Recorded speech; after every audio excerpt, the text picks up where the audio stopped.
Welcome to the Block and Tackle Show, hosted by Carl Block. Carl is a partner in the law firm of Loeb & Loeb here in Los Angeles, California. He will be tackling some of the biggest issues in business today. Listen, learn, and enjoy as he leaves no stone unturned during deep conversations with some of today's most amazing business leaders. Welcome to the show. Hi, everyone. I'm Carl Block. I'm the host of the Block and Tackle Show, and welcome to today's episode. I'm so pleased to have a distinguished former general, a former three-star general in the United States Army, Ben Hodges. Ben is a true leader, a true servant of the country.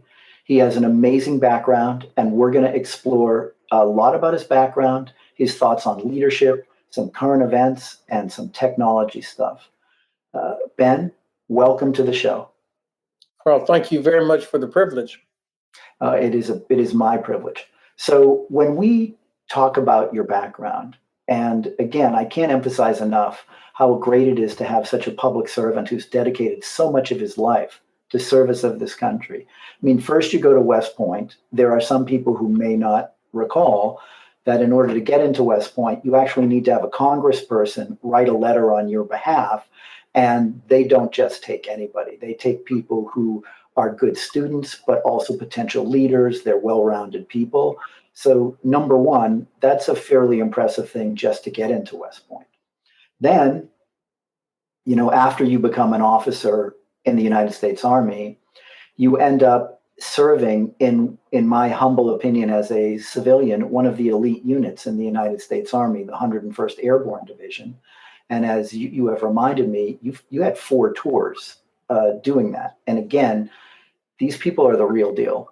It's not, and with respect to anybody who does accounting for the U.S. Army, these people are the real deal. They're frontline people.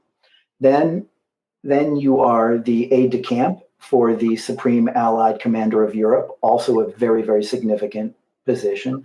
And then I believe your last position in the U.S. military was the land commander of all NATO forces, another very prestigious position. Again, I cannot thank you enough for your service, and that's incredibly impressive. So knowing all that in background, let's talk about you and leadership.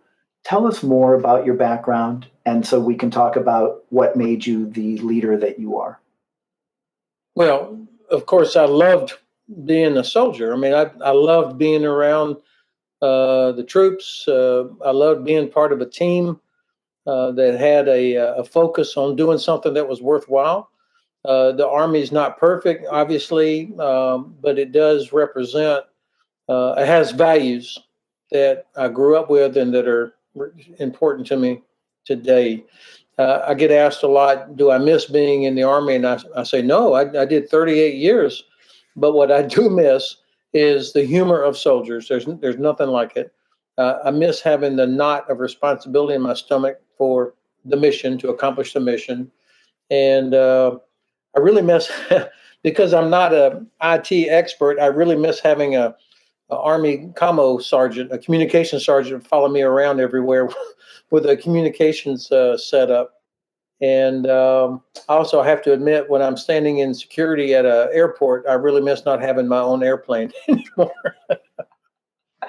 Definitely a first world problem, but obviously the brotherhood and sisterhood of the military it's unlike many different experiences. And I would suppose from your perspective, when every day you're talking to people who are prepared to put their life on the line in service of their country, there's just a commonality and a bond that must be amazing. Well, I think what is special about it is, starting from your days as a cadet, it's the shared hardships, it's the shared challenges, and getting through those things together, whether it's cadet training, a tough environment, or when you're deployed and you're on an exercise in really crappy weather, or if you're deployed in combat, and all the preparations to get ready for that. That's what brings people together. You figure out pretty quick who you can trust, who you can count on. And so you look for ways to build that team. That's been the culture of the military always, is to help soldiers realize that they're part of something that's bigger than any individual. Yeah, that's why we wear the shoulder patch of the 101st Airborne Division or whatever your unit is on your shoulder as a reminder you're part of something much bigger, much older than any one person. And so you never want to fail that legacy. I loved that. I also loved the international environment. You referenced my assignment as aide de camp to the Supreme Allied Commander Europe, SACEUR, in 1995 to 97. It was a major. I thought the whole world was inside an infantry battalion. And then I'm working with General Jowen, and I watch him in action dealing with ambassadors from 30 different countries, briefing the president, briefing the Pope, talking to media from multiple nations, building a team, working all the different levers of national and alliance power. It was an incredible experience, but that really reminded me of how important allies are for the United States. And we don't have the capacity to do everything that we need to do. We need allies. We need the access that allies give us as well as capability. I love that part of being in the Army as well. That's great. And I think when it comes down to some of the business stuff we're going to talk about, I think we're probably going to creep into how our allies can actually help us build up military forces that you may believe and many others may believe that we need. So it's great that you mentioned that. So when you're a cadet and you're basically going through the training with other people who are going to be officers, certainly I can see the bond that you would make with other people who are going to be officers and leaders in the United States Army. When do you get to the point when you're going through your military process where you're around the enlisted man and woman who are so integral to any combat unit or any other unit of the United States military? Well, of course, when you're at West Point, or if you go through ROTC at one of the universities, one of the other officer producing programs. In fact, most officers in the Army come from ROTC. West Point provides about 25% each year. But the point is, you're learning about being a soldier. You're learning about leadership. You're getting multiple opportunities to practice being a leader amongst your peers. And peer leadership is tough because you can't just use authority. You have to lead. So that was a good laboratory to practice and to learn. And it's also when you get thrown in with about 1,000, 1,200 other people that come from other parts of the country, whether they're, I am from North Florida. I think there was one Catholic family and one Jewish family in my entire town. I show up at West Point, about a quarter to a third of the class is something other than Protestant, and they come from all over the country. So you get opportunities to meet other parts of the country, which is fabulous. I loved it. I remember going home with friends that lived in Michigan and New Jersey and New York and other parts of the country. I also am very proud that my class, the class of 1980, which started at West Point in the summer of 1976, we were the first class to have women. After the law changed and said that women will be integrated into each of the academies, we had 1,400 cadets that started in my class. I think we had about 112 to 115 female cadets that were in the class. It was hell for them. I mean, the academy had to learn how to integrate that, and they got a lot right, but we got a lot wrong. And so these women, what they experienced, it's impressive. And you could imagine how close they are, the female cadets, that all of whom have retired from the Army by now. Anyway, they finished their whatever service they had, how close they are because of what they went through. And I'm also proud that my class was the first class to have an African American as the cadet first captain, meaning the top ranked cadet in the Corps of Cadets, Vince Brooks, who was my roommate as a junior. And I would always remind him it's because of the year he spent as my roommate that he was picked to be the first captain.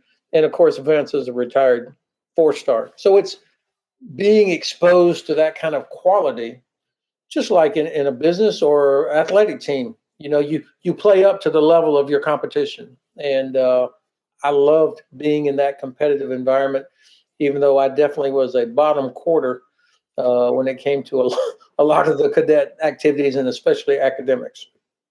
It's so much there that you said. And I think that I wonder back when you started whether actually being a cadet in one of the military academies was one of the easiest ways, although it's hard to get into the academy, for women to actually get trained to be in leadership positions, not as one off, but you have 115 of them who, you're making it, it's a gateway to a leadership position where maybe back then that wasn't necessarily the case. There wasn't an infrastructure necessarily for women to come into leadership roles. And as you say, also people of color. We are a diverse country. There's incredibly talented people of all races and all walks of life. And again, this is one of the great things about these academies is that they provide opportunities for leadership that maybe weren't always there. I'll say it again: the Army or the military is not perfect. We're far from it. But I think most veterans will tell you that when you're in combat, you're not thinking about, is that a white soldier or an Hispanic soldier or a Korean American soldier or a black soldier that's with you or flying over you or shooting in support of you. What you care about is, can they do the job? Can I count on them? And so I do believe that the military is one of the best examples of a competence-based profession. Don't get me wrong. That doesn't mean that everybody that's in there or gets promoted is fully competent. That's obviously not the case. But in combat, probably second only to the professional sports world, you have to be competent, or you're going to be gone, or people are going to get killed. So learning that at the military academy or in my Army service, again, 3/4 of the officer corps does not come from West Point. They come from ROTC programs all over the country, which gives us a good mix. And we also get about 5% of our officers are enlisted soldiers that become officers through OCS, Officer Candidate School. So that's our system that brings people from all over the country into the officer corps. By the way, speaking of OCS, do you think that actually gives people who become officers a unique ability to relate to other enlisted people and, have maybe a perspective that other officers don't have? I'm certainly a man or a woman that served for 2, 3, 4 years as an enlisted soldier, probably became a sergeant, and then goes through the academy or through OCS, will bring a level of expertise. I remember we had cadets that were in my class that had been 2 years as enlisted, so they had already gone to jump school, so they had the airborne wings, or they had, some experience, and you're like, wow, that's impressive. But at the end of the day, after your first 3 or 4 years of getting experience, I think it really boils down to the potential of the individual. And does that potential get developed? Are you able to keep learning to adjust? And pretty soon, over time, that will sort of not even out, but whatever your source of commission, if you love being around people, and if you're committed to the mission, and if you're committed to helping get the most out of the potential of your soldiers, you're going to make a connection. There was a staff sergeant. I was a lieutenant in West Germany in 1982. And I remember we were out on some rainy thing doing a forced march with our backpacks and helmet and doing all this as part of the weekly physical training. And we're moving out along this German road. And old Staff Sergeant Herschel Wyatt, a Vietnam veteran from the 1st Cavalry Division, tough old guy. And he looked at me, he said, "Lieutenant, you really like this, don't you?" And he said, I think you're pretty good at it. So for a lieutenant that was basically brand new. I mean, I was only my first real year as a officer in the Army. To have an old sergeant give me that vote of confidence. I mean, I could have marched up the rest of the day because that's what you want to earn the respect of people over whom you have responsibility. And something that is a great segue into the next question that I want to ask you, and we sort of talked around it. What do you think are the things that make people really good leaders? Well, I think the ability to help people or to get people to buy into the mission. Something that's purely hierarchical, top down, I said, therefore we will do, is not always going to be successful. Now, there is, of course, the military is a hierarchical institution. And if you're on board a ship and the captain of the ship says, we have to go do this, frequently there's not a lot of room or desire for big conversation about whether or not the ship should turn left or turn right. And there's a reason for that tradition. And when there's a combat situation where you have to make quick decisions, or you need people, subordinates, to make quick decisions, you're not going to sit around and vote about whether or not we should attack or do something depending on what's happening. But by and large, the vast majority of my experience in 38 years in the military, I had commanders or bosses who expected me to make decisions, who expected me to accept responsibility for whatever it was. I always knew that I would never have enough resources. Even in the great 101st Airborne Division, not once did I ever have everything we were supposed to have. It's just a fact. Whether it was number of helicopters, number of trucks, number of old sergeants, ammunition, you name it. And certainly we never had enough time, but yet the expectation was you will accomplish the mission. So that was a culture.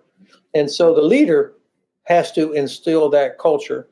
And I also believe so strongly that the best way to succeed in the uncertainty of a combat situation is that your subordinates have to feel confident that they should make a decision, and that if they get it wrong, that they're not going to get crushed.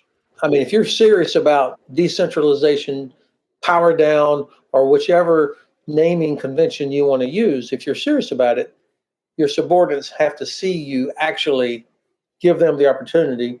And then number two, when they inevitably get it wrong, especially with more junior or less experienced people, that they're not going to get crushed, that they'll get another opportunity. And so, you want to do that as much in training as possible so that they feel confident making those decisions. And of course, the burden's on me to make sure that they know my expectations. That all makes sense. And so when you talk about accepting responsibility, I suppose it means being willing to embrace the challenge that is in front of you. But also, if it does go wrong, you have to accept the accountability of that. Great point. I remember when I was a major listening to a lecture by this old 4-star who came to speak to us at Fort Leavenworth, Kansas at the Staff College. And he said, ladies and gentlemen, the Army expects that wherever you are, you will take charge of all government property in sight. And of course, what he was talking about is if you're there, if you're the senior person, you own it, no matter what. If you see a mess, if you see a problem, see an opportunity, the expectation is that you own it and you take charge. Now, that doesn't mean nobody's advocating chaos or that there's a blank check to do whatever you want. But if you come up on a situation, you own it. And so that's what I mean by accepting responsibility. But also, I loved it when I saw let's say a major, a guy that's been in the Army for about 12 years, would be on the staff. And I was the commander, and we had something go wrong on an exercise or whatever. And I've been in the Army long enough to know how these things happen. But doggone it, I was so mad at the time, and I didn't want to throw my helmet or act like a jerk in front of everybody. But I let it be known that I was disappointed in where we were. And when a major would stand up in front of everybody, sir, that was my mistake. I've got it. I will fix this. That immediately lowered the temperature. Now, I knew that major probably was not by himself or herself responsible for the cock-up. But what an example for all the junior officers to say, wow, did you see Major Block just stand up and take a bullet to protect us? And And of course, then I felt better. Like, okay, I know now. I know somebody's going to take care of the situation, and that's what I mean by accepting responsibility. Understood. And by the way, these are the same things that I've heard from countless business leaders, and I think you've probably heard from them too or seen. It's the same thing. You want people who want to rise to the challenge and accept the responsibility and say, "Don't worry, Ben, I got this. Yes. I'm going to take care of this." And if it goes wrong, to also say, "Look, I owned it. I made a mistake. I got to do better next time." And that's probably what any senior executive or senior leadership people in the military, that's what they want to hear. And if you want your team, whether it's staff or people responsible for a certain department or whatever, if you really want them to feel ownership, they can't get crushed or humiliated when the inevitable problem comes up. They'll feel bad enough on their own. Now, look, I don't want to mislead anybody. For sure, there have been times where I got really unhappy or angry or said something uh, where I'd like, dang it, I wish I hadn't burst out like that in the conference room or whatever. As I got older, I got better at that because I could anticipate, I could feel myself starting like, oh, dang it. And so, but when I did lose it, I would always circle back and say, hey, look, no excuse for me, the commander, to do this.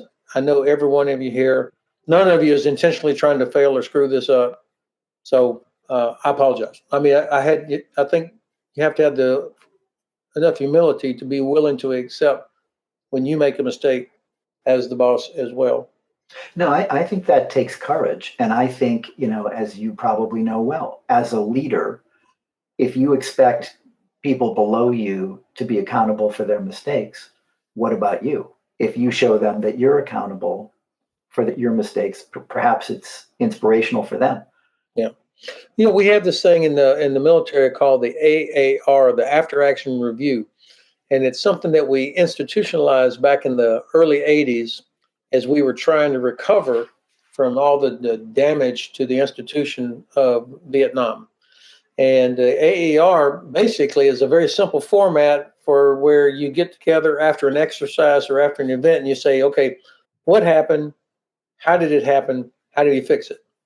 And what I discovered was that the best, most effective AARs would be when the commander would start off with, okay, obviously this attack and this exercise failed because I gave poor guidance, or I was not clear enough. As I look back on it, I was not clear enough about expectations, or I didn't appreciate blah, blah, blah.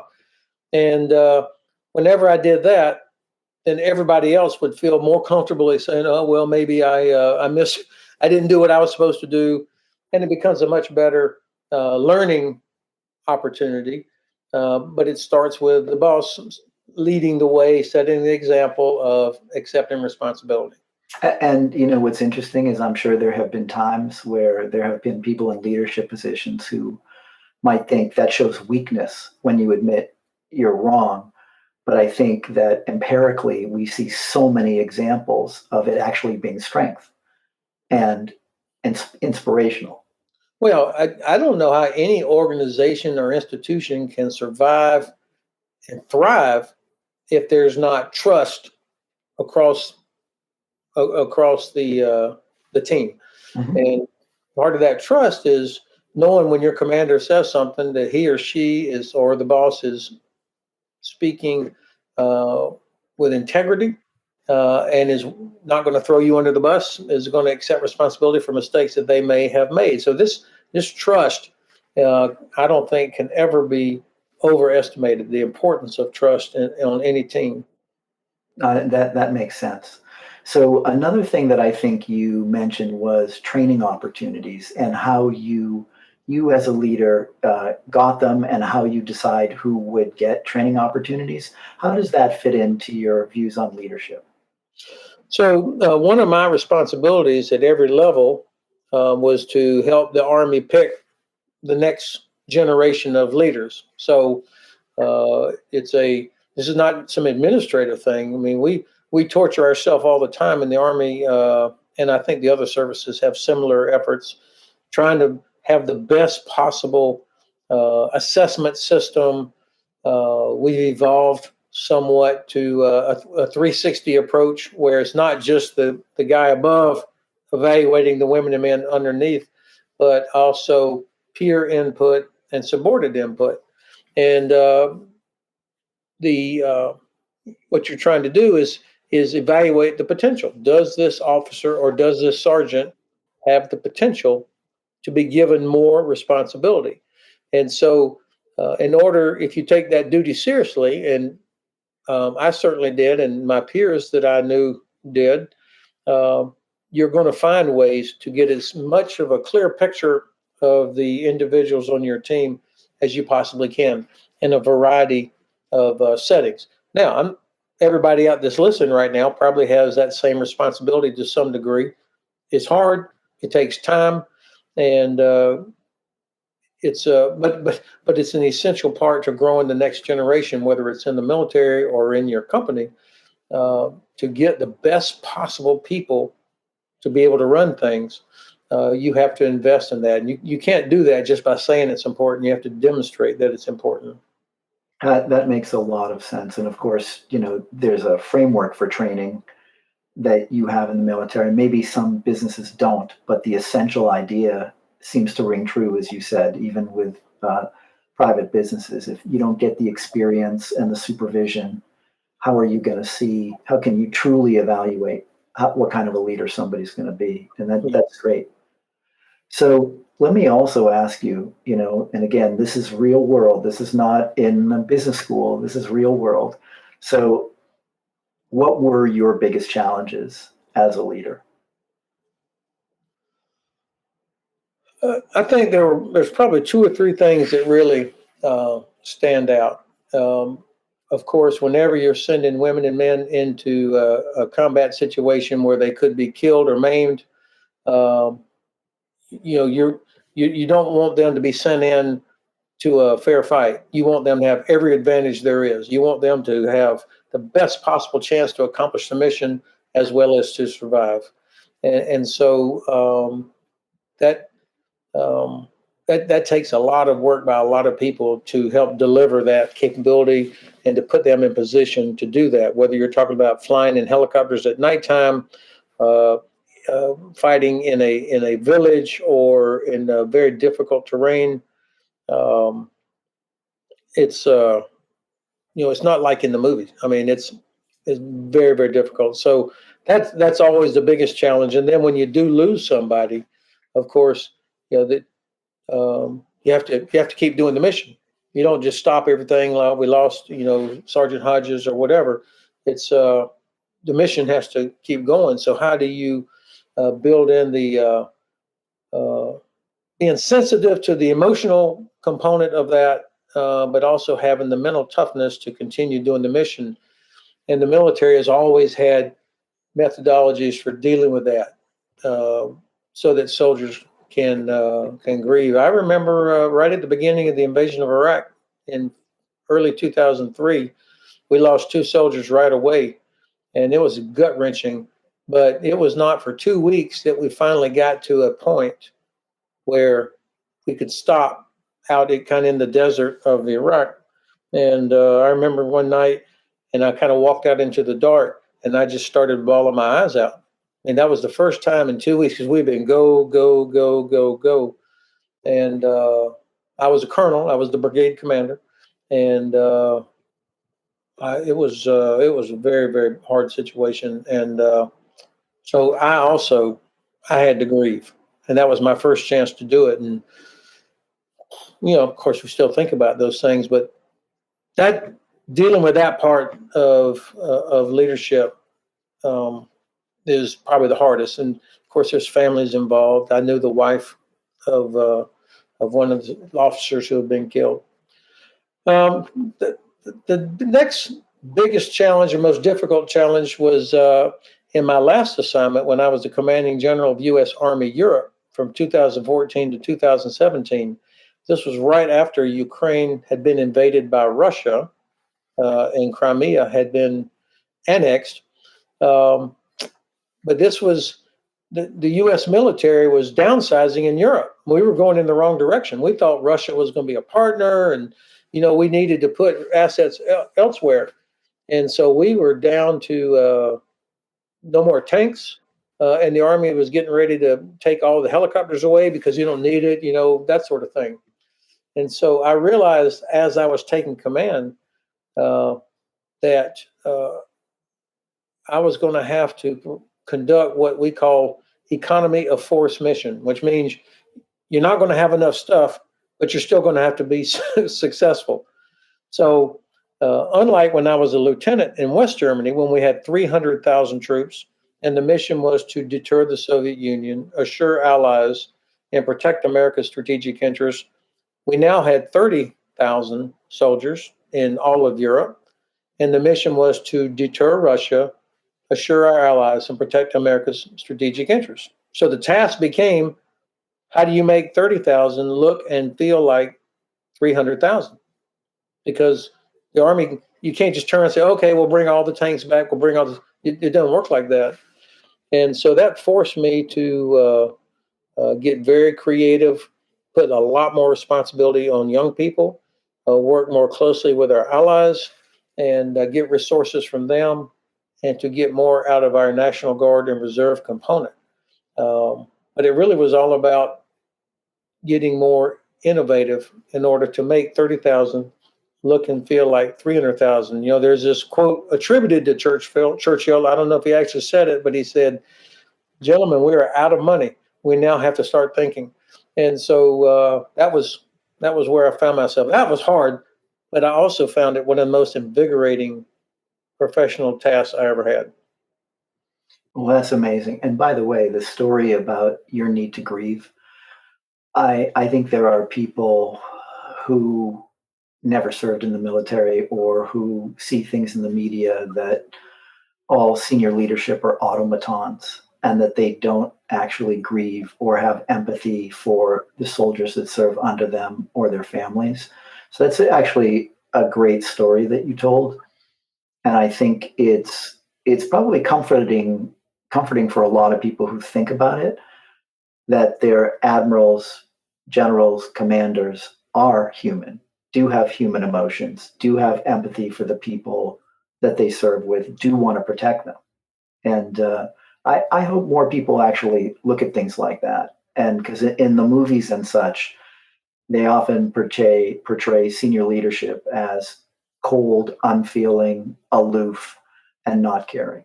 And I think what you're saying is not so at all. Well, thank you. I think the most effective leaders generally have to like being around the people they're leading. I mean, you have to love people, and recognizing that none of us is perfect. But I mean, you have to like being around people if you want to lead them in whatever it is. That makes perfect sense.